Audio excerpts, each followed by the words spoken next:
I am Michelle Zia. I read a memo recently, NPS memo, that prompted me to make this video.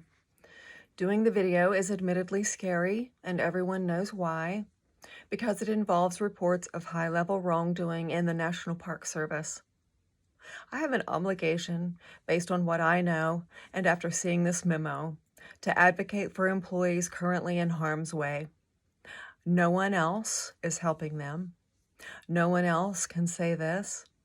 I'm saying it because it is yet another fox watching the henhouse scenario, and a bad one.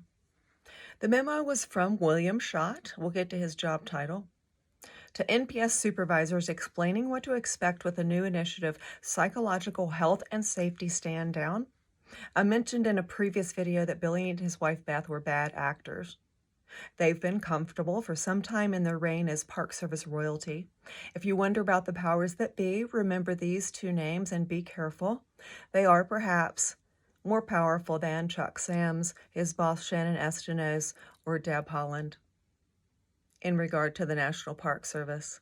Billy Shott was the superintendent at Glen Canyon National Recreation Area for 4 to 5 years while I worked there. A former ranger, Billy arrived after a stint as IMR LE chief. I have not worked with Beth Shott, but these advocacy efforts of mine brought forward individuals and information that is concerning about her. Beth Shott, an NPS ISB special agent, now heads the National Park Service Office of Professional Responsibility. The agency's moral compass, its internal investigations branch, that among other things investigates potential wrongdoing of NPS law enforcement. Beth and Billy Shott and their group of associates form an impenetrable circle of power, the elite of the elite, with carte blanche and too much autonomy, just like the kind shared by most superintendents in their very specialized roles for which they have no standardized requirements or training.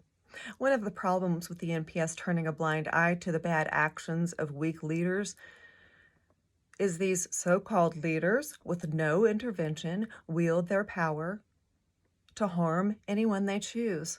These cronies do each other favors, manipulate the system, and work together in their noble cause, corruption, of protecting the agency and ridding the cult of troublemakers. The NPS is small. Power like the Shotts enjoy can do a lot of harm. I believe it has. News: another NPS bad actor elevated to his next big promotion. In Billy Shott's latest role as acting associate director for visitor and resource protection, straight out of DC. Now he's rolling with the big dogs. He's getting right to work to release the aforementioned memo to supervisors about what to expect for the health and safety stand down. That, by the way, according to the memo, demonstrate a high level of commitment by an organization to the safety and well-being of employees. How can they peddle this bullshit with a straight face? Let me get this right, Deb, Shannon, and Chuck. The National Park Service will hold a sort of symbolic psychological stand down for health and safety because of the surveys and the dire mental condition of the significant percentage of staff. These sort of symbolic events allow personnel, as you say, to, quote, pause and engage in focused group discussions and trainings on specific topics. Meanwhile, you have real, dedicated civil servants begging you to help spare them from real psychological health and safety concerns. And Billy Shott is the ambassador? What a joke.